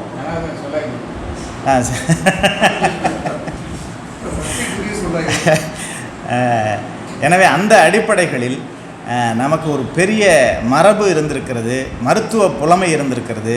ஐயா அவர்கள் ஆதங்கப்பட்டதைப் போல அவை குறித்த எந்த எழுத்தாவணமும் இல்லை. பெரிய கோயிலுக்கு எப்படி எழுத்தாவணம் இல்லையோ, கல்லணைக்கு எப்படி எழுத்தாவணம் இல்லையோ, எதற்கும் எழுத்தாவணம் இல்லாமல் போய்விட்டது. ஆனால் அவற்றை சிதறி கிடக்கிற துகள்களிலிருந்து வரலாற்றை சேகரிப்பது, எடுத்து எழுதுவது என்கிற மிகப்பெரிய கடப்பாடு நமக்கு இருக்கிறது. அதில் ஐயா போன்றவர்களுடைய வழிகாட்டுதலோடு நம் தலைமுறையில் நாம் அதை பின்தொடரணும். நமக்கு அவங்க வந்து ஓயாமல் வேலை பார்த்துட்டே இருப்பாங்க. நான் ஏதாவது அளவலாகணும்னு நினச்சி போவேன், ஆனால் அங்கே காத்திருக்கிற நோயாளிகள் நம்மை சபித்து விடுவார்கள் என்கிற அவர்கள் நேரம் எடுத்துக்குவாங்க, நம்மளோட ரொம்ப ஆவலாதியாக பேசுவாங்க. ஆனால் காத்திருக்கக்கூடிய நோயாளிகளின் சாபத்துக்கு ஆளாக நேரிடுமே என்பதற்காகவே அங்கே போவதையும் பார்ப்பதையுமே கொஞ்சம் தவிர்த்துக்க வேண்டியதாக இருக்கும். அந்த மாதிரி ஒரு நெருக்கடியான நேரச்சூழல். அந்த நேரத்தில் நிறைய எழுதுவாங்க. எனக்கும் ஐயாவுக்கும் சேர்த்து ஒரு நண்பர் இருந்தார் பட்டுக்கோட்டையில், மூத்தவர், பெரியவர், சம்பத்குமார் என்று. நான் ஐயாட்ட அடிக்கடி நினைவுபடுத்துவேன், இப்போவும் நினைவுபடுத்துகிறேன், இந்த தருணத்தையும் பயன்படுத்தி கொண்டு. அவர் ஒரு மருத்துவ அறிவியல் அகராதி, அற்புதமான அகராதியை உருவாக்கினார். ரொம்ப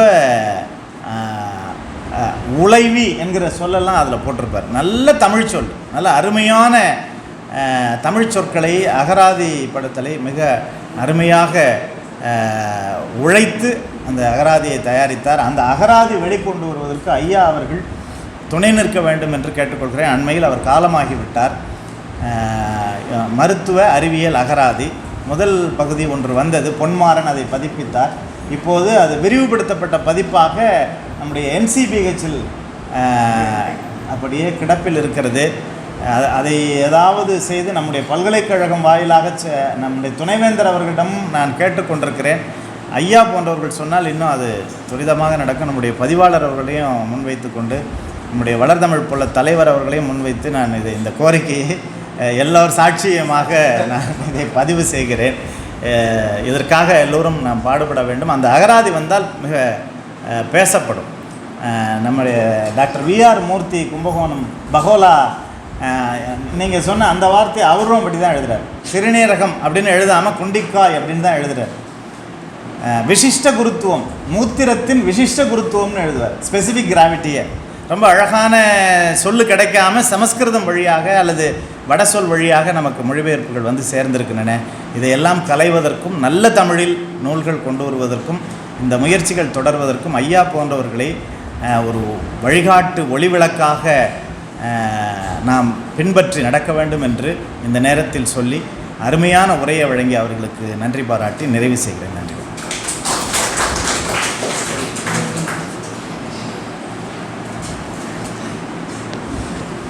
சிறப்புரை என்று மட்டுமில்லாமல் நல்லதொரு ஆய்வுரை வழங்கிய ஐயா அவர்களுக்கு நன்றி. அது குறித்தான ஒரு கருத்துரை வழங்கிய வெற்றிச்செல்வன் ஐயா அவர்களுக்கும் நம்முடைய பதிவாளர் ஐயா அவர்களுக்கும் நன்றி தெரிவித்துக் கொள்கிறோம். முறையான நன்றியை வழங்க வளர்தமிழ் புல முதன்மையரும் அயல்நாட்டு தமிழ் கல்வித்துறையினுடைய தலைவருமான முனைவர் இரா குறிஞ்சிவேந்தன் ஐயா அவர்களை அன்புடன் அழைக்கும்.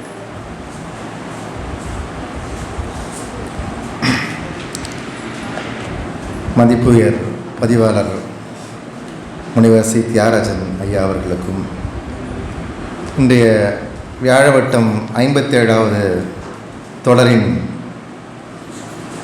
இதுவரை மரபு தமிழில் பயணித்திருக்கின்றோம். அதை மருத்துவ தமிழுக்கு மடைமாற்றம் செய்த பெருந்தகையாக இன்றைக்கு நமது மருத்துவர் நரேந்திரன் ஐயா அவர்கள் வந்திருக்கிறார்கள். அவர்களுக்கும் நிகழ்ச்சியை ஏற்பாடு செய்த அன்றைக்கினிய சகோதரி முனைவர் இந்து அவர்களுக்கும், எம் துறை சார்ந்த பேராசிரியர்கள் பழனிவேலு ஐயா அவர்களுக்கும், முனைவர் வெற்றிச்செல்வன் அவர்களுக்கும், பல்வேறு துறைகளிலிருந்து வந்திருக்கின்ற பேராசிரியர் பெருமக்களுக்கும், வெவ்வேறு துறைகளை சார்ந்த ஆய்வாளர் பெருமக்களுக்கும், இன்னும் அலுவல் நிலையிலிருந்து கூட இன்றைக்கு நிறைய பேர் வந்திருக்கிறார்கள், நம்முடைய சகோதரர்கள் வந்திருக்கிறார்கள்.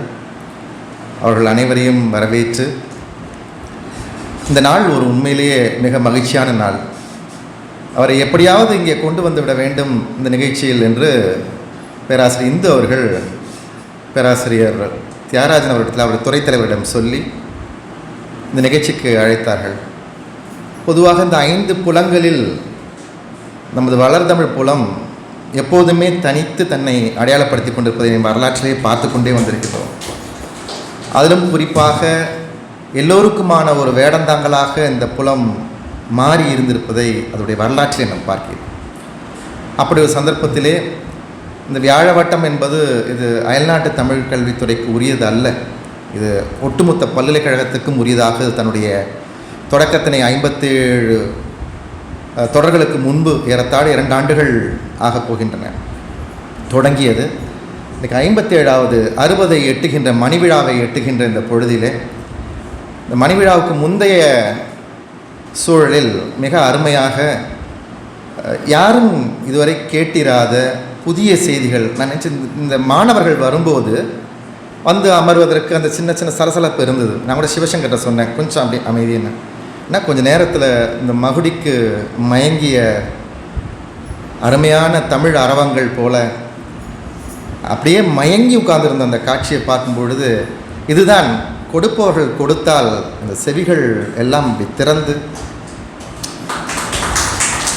எவ்வளவு செய்திகள், அதுவும் அவங்க காலனித்துவ காலத்துக்குள்ளே போனோன்னா அப்படியே அதெல்லாம் நம்ம பயணப்பட்ட எங்களுடைய முனையற்பட்டத்துக்கான அது பகுதி, அது ஏரியா. அது அதனால் மன மகிழ்ச்சியில் துள்ளியது. காரணம் இந்த பாதிரியார்கள் வெறும் சமயம் பரப்ப வரவில்லை, சமயம் பரப்பதற்காக வந்து தமிழுக்குள்ளே ஆட்பட்டு மீண்டும் அது இது போல மருத்துவம் போல பல செய்திகளை சொன்னார்கள். நான் ஐயர்ன்ற ஒரு சொன்னார். உண்மையிலே நீங்கள் இப்போவும் திருநெல்வேலி மாவட்டம் முழுக்க கிறிஸ்தவ பாதிரியார்களை அவர்கள் ஐயர் தான் சொல்லுவாங்க. ஐயர் வந்தாச்சு, ஐயர் போயாச்சுன்னு தான் கேட்பாங்க. ஐயர்னு கேட்பாங்க. நான் சின்ன வயசுலேருந்து கேட்பேன், ஏன் அவளை போய் இங்கே ஐயர்னு கூப்பிட்றீங்க கேட்பேன். அதுக்கு இன்னும் ரொம்ப அழகாக அப்போ உள்ளதுக்கு இன்னொரு மாறுபட்ட கோணத்தில் ஐயா அவர்கள் அந்த செய்திகள் என்ன முழுமையாக அப்படியே கொண்டு வந்து அதை சொன்னார்கள்.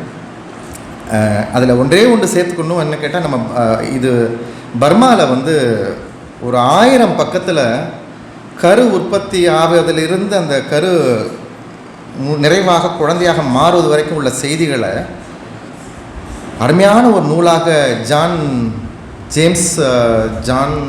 விக்டர் சாம்வேல் அவர்கள், மருத்துவர் விக்டர் சாம்வேல் அவர்கள் செய்திருக்கிறார்கள். 1000 பக்கத்துக்குங்க. அதில் தமிழ் வெண்பாவும் இருக்கும், உள்ள மருத்துவ செய்தி ஆங்கிலத்திலையும் இருக்கும். மிக அற்புதமான ஒரு மருத்துவ தமிழுக்கென்ற 100 ஆண்டுகளுக்கு முன்பு, கிட்டத்தட்ட 110 ஆண்டுகள் ஆச்சு. அவ்வளோ அருமையான ஒரு நூல் அது. அதுவும் அதில் உண்மையிலே சேர்க்கப்பட வேண்டிய ஒரு நூல் அது. இதுபோல் நம்ம ஐயாக்கிட்ட பேசும்போது நான் சொல்லிக்கிட்டே இருந்தேன், இந்த மாதிரி சார் பார்க்கும்போது ரொம்ப மகிழ்ச்சியாக இருக்குது, ஏதாவது லேசாக அந்த மாதிரி கிடச்சிச்சின்னா என் புத்தி என்ன வேலை செய்யும் கேட்டால் இது ஒரு கருத்தரங்கமாக நடத்திட்டா எப்படி இருக்கும், எல்லாருக்கும் போய் சேர்ந்துரும்னு தோணும். நான் சொன்னேன், சார் அறிவியல் தமிழ் துறையும் மயில்நாட்டு தமிழ் கல்வி துறையும் வேறு எந்த துறை சேர்ந்தாலும் பரவாயில்ல, மருத்துவ தமிழுக்குன்னு ஒரு கருத்தரங்கம் நடத்திட்டு போயிடலாம் சார், மாநாடு நடத்திடலாம் அப்படின்னு. நான் மருத்துவ தமிழ், பொறியியல் தமிழ், சட்டத்தமிழுக்கு ஒரு மாநாடு நடத்திடலாம் சொல்லி கோரிக்கையை பதிவாளர்கிட்ட சொல்லியாச்சு. அறிவியல் தமிழ் துறை தலைவர்கிட்ட சொல்லியாச்சு. அவர் பதிவாளர்கிட்ட அவர் எடுத்துகிட்டு போக வேண்டியது அவருடைய வேலைங்க. அப்படியாக நாம் அடுத்தடுத்து செய்யக்கூடிய இடத்துல இருக்கிறோம். அப்படியான ஒரு சூழலிலே நல்ல நாளை நமக்காக வழங்கிய நம்மோடு இணைந்து அவர்கள் இந்த வாரம் அவருடைய வாரம் மிக அற்புதமாக எடுத்து சென்றிருக்கின்ற அறிவியல் தமிழ் வளர்ச்சித்துறைக்கும் அந்த தமிழ் வளர்ச்சித்துறைக்கு நம்முடைய நெஞ்சார்ந்த நன்றியை தெரிவித்துக் கொள்வோம். அந்த துறையுடைய தலைவரும் பேராசிரியருமான கெழுதகை நண்பர் பேராசிரியர் சி தியாகராஜன் அவர்களுக்கும் அவர்கள் இணை பேராசிரியர் இந்து அம்மா அவர்களுக்கும் நமது நெஞ்சார்ந்த நன்றியை தெரிவித்துக் கொள்வோம். இன்றைய நாளை மிக அற்புதமாக மருத்துவ தமிழ் என்றால் என்ன என்ற ஒரு பெரிய ஆங்கிலத்தில் இக்னைட் என்ற ஒரு வார்த்தை சொல்வார்கள். அந்த இக்னைட் அப்படின்றனா அப்படி ஏற்றி வைப்பது, ஒரு தீப்பொறியை அப்படி ஏற்றி வைப்பது. அது மாதிரி இக்னைட் பண்ணி கொடுத்த மாணவருடைய மனசில் புதிய மருத்துவ தமிழ் குறித்த மிகப்பெரிய ஒரு தேடல் தொடங்கிடுச்சு ஏற்கனவே. அப்படி ஒரு இதை ஏற்றி வைத்த ஒளிச்சுடரை ஏற்றி வைத்த நமது மருத்துவர் ஐயா அவர்களுக்கு நெஞ்சார்ந்த நன்றியை பல்கலைக்கழகத்தின் சார்பாக தெரிவித்துக் கொள்கின்றோம். இந்த தருணத்திலே மறக்காமல் நாம் நினைவு கூற வேண்டியது, நன்றி கூற வேண்டியது நமது பல்கலைக்கழக துணைவேந்தர் அவர்களுக்கு. ஏனென்றால் அவர்கள் சொன்னவுடன் அவர்கள் சொன்னார்கள், ஐயா அவர்களை தகைசால் பேராசிரியராக நான் நியமித்து இத்தனை நாட்கள் ஆகின்றன, அவரை முறையாக யாராவது பயன்படுத்துவார்களா என்று நானும் சொல்லிக்கொண்டே இருக்கிறேன். அப்படி அந்த போட்டியிலே முந்திக் கொண்டது வளர்த்தமிழ் புலம் என்று அவர்கள் பாராட்டினார்கள். அந்த வகையிலே, ஆனால் வளர்த்தமிழ் புலம் இதை நடத்தினாலும் நிறைந்திருப்பது மொழிப்புலம், நாடகத்துறை இருக்கின்ற அந்த கலைப்புலம், அப்படி சுவடி புலம் என்று எல்லா புலங்களும் இங்கே அதுதான் தமிழ் பல்கலைக்கழகம். ஆகவே தமிழ் பல்கலைக்கழக மாணவர்களுக்கு, கண்மணிகளுக்கு நமது நன்றியை சொல்லி, நம்ம இந்த இடத்திற்கு ஆற்றுப்படுத்திய நமது துணைவேந்தர்களுக்கும் நன்றியை சொல்லி, இந்த ஏற்பாடு செய்த மாணவ கண்மணிகள் ரொம்ப அழகாக ஏற்பாடு செய்திருந்தாங்க. அயல்நாட்டு தமிழ் கல்வித்துறை மாணவர்கள், அறிவியல் தமிழ் வளர்ச்சித்துறை மாணவர்கள் 2 பேர் சேர்ந்து ரொம்ப அருமையாக சீரும் சிறப்புமாக எங்களுக்கு ஒன்றுமே கேட்கலாம், அவங்களாவே எல்லா ஏற்பாடும் பண்ணிட்டாங்க. அது பண்ணி அப்போ அது யூடியூப்லேயும் போயிட்டுருக்கு இந்த நிகழ்ச்சி இப்போ முழுக்க. அப்படியாக ஏற்பாடு செய்து நடத்தி கொண்டிருக்கின்ற மாணவ கண்மணிகளுக்கு நமது பல்கலைக்கழகம் சார்பாக மிகச்சிறந்த ஒரு நெஞ்சார்ந்த நன்றியை தெரிவித்து, ஆய்வாளர்களுடைய இந்த ஒத்துழைப்பு எப்போதும் போல் எல்லா வாரமும் தொடர வேண்டும், இது போன்ற பல அருமையான கருத்துக்களை உள்வாங்க வேண்டும் என்று சொல்லி அனைவருக்கும் மீண்டும் ஒரு முறை நன்றி கூறி, வாய்ப்புக்கு நன்றி கூறி அமைகின்றேன். நன்றி, வணக்கம்.